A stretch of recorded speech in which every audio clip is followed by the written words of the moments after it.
2 बरस बाद आया मरहम उस जख्म पर लगाया जा रहा है जो मणिपुर की आग में या तो नासूर बन चुका है या सूख कर भी अपमान का दाग छोड़ गया है। अब सवाल यह है कि मोदी का यह दौरा इलाज है या चुनावी खेल। नमस्कार, मैं डॉक्टर विजय शुक्ल। मणिपुर की जमीन पर प्रधानमंत्री नरेंद्र मोदी का 2 साल बाद पहुंचना एक साधारण सरकारी दौरा नहीं था। यह दौरा एक साथ 3 चेहरों वाला प्रतीक है। विकास की सौगातों का चेहरा, संवेदना और सहानुभूति का चेहरा और सबसे अहम चुनावी रणनीति का चेहरा। मई 2023 में जिस जातीय हिंसा ने मणिपुर को खून और आग में डुबो दिया था, उसकी छाया अब भी राज्य पर है। 60,000 से ज़्यादा लोग बेघर हो गए, सैकड़ों जाने गई, महिलाओं पर बर्बर हिंसा की कहानियां अंतर्राष्ट्रीय मंचों तक पहुंची। लेकिन इस पूरे दौर में कोई चुप रहा तो वो थे प्रधानमंत्री मोदी। संसद में विपक्ष बार बार उनसे बयान की मांग करता रहा और उनकी चुप्पी पर सवाल उठाता रहा। राहुल गांधी राहत शिविरों तक पहुंचे और सीधे प्रधानमंत्री पर हमला बोलते रहे, लेकिन दिल्ली की चुप्पी तब भी नहीं टूटी। इस मौन की राजनीति ने मणिपुर को असहाय बना दिया और देश भर में यह सवाल गूंजने लगा कि आखिर प्रधानमंत्री चुप हैं क्यों। और अब जब 2 साल बाद मोदी अचानक मणिपुर पहुंचे तो यह उपस्थिति अपने आप में एक नाटकीय घटना बन गई। प्रधानमंत्री ने चुरा चांदपुर के शांति मैदान में बड़ी सभा को संबोधित करते हुए कहा कि भारत सरकार मणिपुर के साथ है।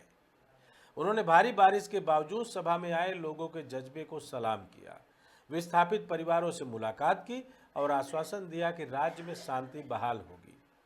उन्होंने कहा कि मणिपुर की धरती हौसलों और हिम्मत की धरती है और अब यहाँ आशा और विश्वास का नया सवेरा उगेगा। इसी मंच से उन्होंने 7,300 करोड़ से ज़्यादा की परियोजनाओं का शिलान्यास किया, या यूँ कहें मणिपुर पर 7300 करोड़ की मलहम लगाने की कोशिश की। इसमें सड़कें, railway line, medical college, super speciality अस्पताल, महिला छात्रावास, खेल परिसर और आईटी प्रोजेक्ट शामिल थे।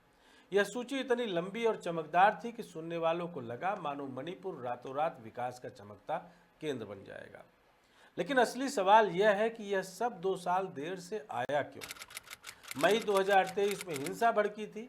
मैतेई और कुकी समाज के बीच टकराव ने पूरे राज्य को बर्बाद कर दिया था। गांव जल गए, मंदिर और चर्च टूटे, पुलिस तंत्र भी जातीय वफादारियों में बंट गया। सेना और अर्धसैनिक बलों को तैनात करना पड़ा। उस समय राज्य सरकार असहाय थी और केंद्र की चुप्पी ने स्थिति को और बिगाड़ा। राहत शिविरों में लोग महीनों तक बिना निजता, बिना रोजगार और बिना उम्मीद के रहे। महिलाओं ने अपमान सहा, बच्चों ने स्कूल छोड़े, किसानों की जमीनें बंजर हो गई। यही वह वक्त था जब प्रधानमंत्री से अपेक्षा थी कि वे तुरंत वहां पहुंचकर जनता को भरोसा दिलाएं, लेकिन उन्होंने चुप्पी साध ली थी। यही चुप्पी विपक्ष का सबसे बड़ा हथियार बनी।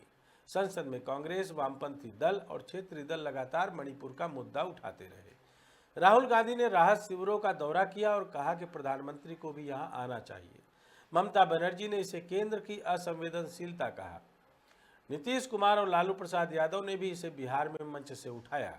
उन्होंने कहा कि अगर मणिपुर की जनता को अकेला छोड़ दिया जा सकता है तो यह केंद्र सरकार की मानसिकता को उजागर करता है। यानी मणिपुर केवल एक राज्य का संकट नहीं रहा, यह राष्ट्रीय राजनीति में केंद्र की जवाबदेही का प्रतीक। और अब 2 साल बाद जब प्रधानमंत्री पहुंचे तो यह दौरा केवल मणिपुर के लिए नहीं बल्कि पूरे देश के लिए एक संदेश था। उन्होंने न केवल स्थानीय जनता को विकास और शांति का भरोसा दिया बल्कि विपक्ष का सबसे बड़ा हथियार मणिपुर रूपी सवाल भी उनसे छीन लिया। अब भाजपा यह कह सकती है कि प्रधानमंत्री खुद वहां गए, विस्थापितों से मिले और ऐतिहासिक योजनाओं का ऐलान किया। विपक्ष चाहे जितना आरोप लगाए, लेकिन जवाब तैयार है। यही वजह है कि इस दौरे को विपक्ष का मुंह बंद कराने की रणनीति कहा जा रहा है। प्रधानमंत्री की राजनीति में यह पैटर्न कोई नया नहीं है। उन्होंने हमेशा चुप्पी और उपस्थिति को रणनीतिक हथियार की तरह इस्तेमाल किया है। 2016 की नोटबंदी में उन्होंने अचानक रात को देश को चौंका दिया। पुलवामा हमले के बाद लंबे इंतजार के बाद ही बयान आया और फिर चुनावी रैलियों में वह मुद्दा पूरी तरह बदल गया। कोरोना महामारी में महीनों तक केंद्र की नीतियों पर सवाल उठते रहे, लेकिन जब उन्होंने स्क्रीन पर आकर जनता कर्फ्यू और दीप जलाने की अपील की तो पूरा विमर्श बदल गया। किसानों के आंदोलन के दौरान भी लंबे समय तक चुप्पी रही और फिर अचानक प्रधानमंत्री ने खुद आकर कृषि कानून वापस लेने की घोषणा कर दी। हर बार यह रणनीति रही, पहले मौन रहो, विपक्ष को बोलने दो और फिर अचानक आकर पूरी कहानी अपने पक्ष में मोड़ दो। मणिपुर का दौरा भी इसी पैटर्न का हिस्सा है। अब सवाल यह है कि मणिपुर का यह खेल बिहार, बंगाल और बाकी राज्यों में कैसे असर डालता है। दरअसल बिहार में भाजपा को नीतीश कुमार की चालों से लगातार चुनौती मिलती रही है। महागठबंधन सरकार टूटने और नई राजनीतिक उठापटक ने भाजपा को असहज किया है। नीतीश कुमार और लालू यादव बार बार मणिपुर का उदाहरण देकर कहते रहे कि भाजपा की केंद्र सरकार असंवेदनशील है। राहुल गांधी भी बिहार में सभाओं में यही मुद्दा उठाते रहे।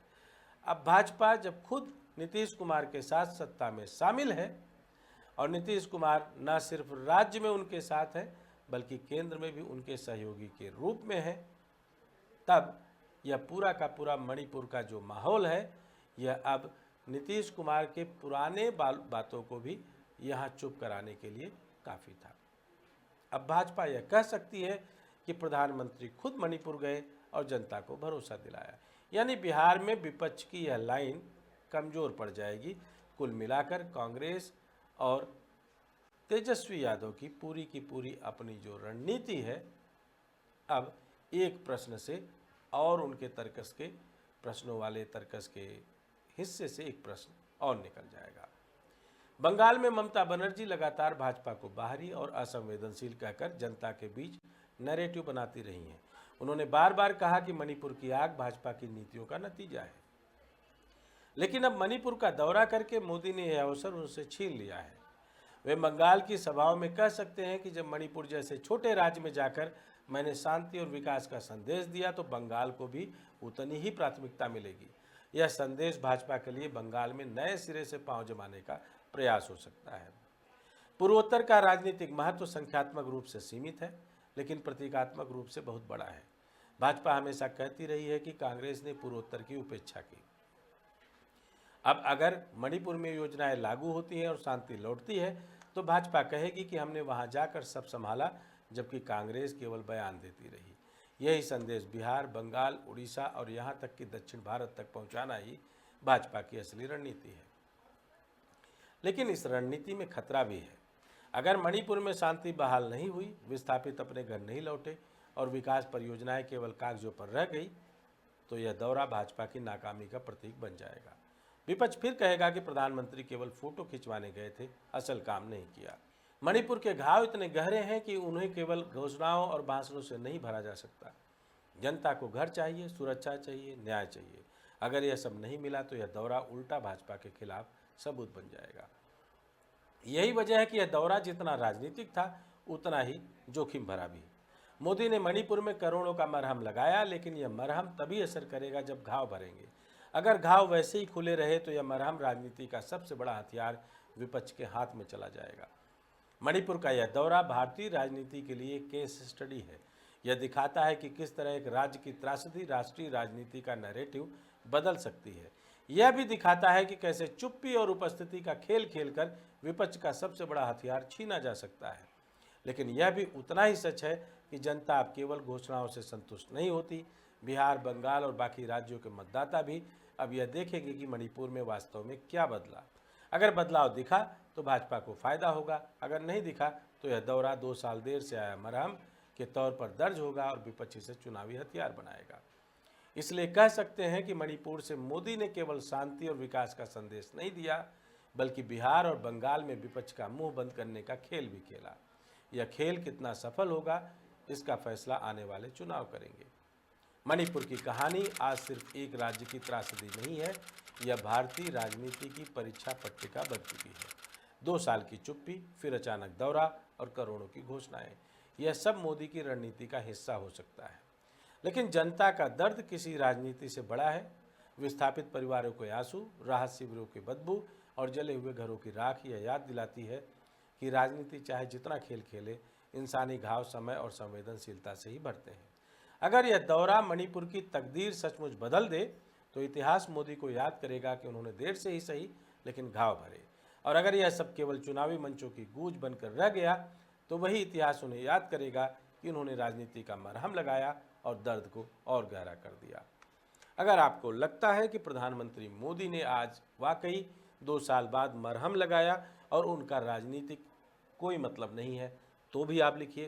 लेकिन अगर आपको लगता है कि आगामी मणिपुर के चुनाव, बंगाल के चुनाव और तुरंत होने वाले बिहार के चुनाव पर इसका कुछ राजनीतिक फायदा है तो भी लिखिए। जय हिंद, जय भारत।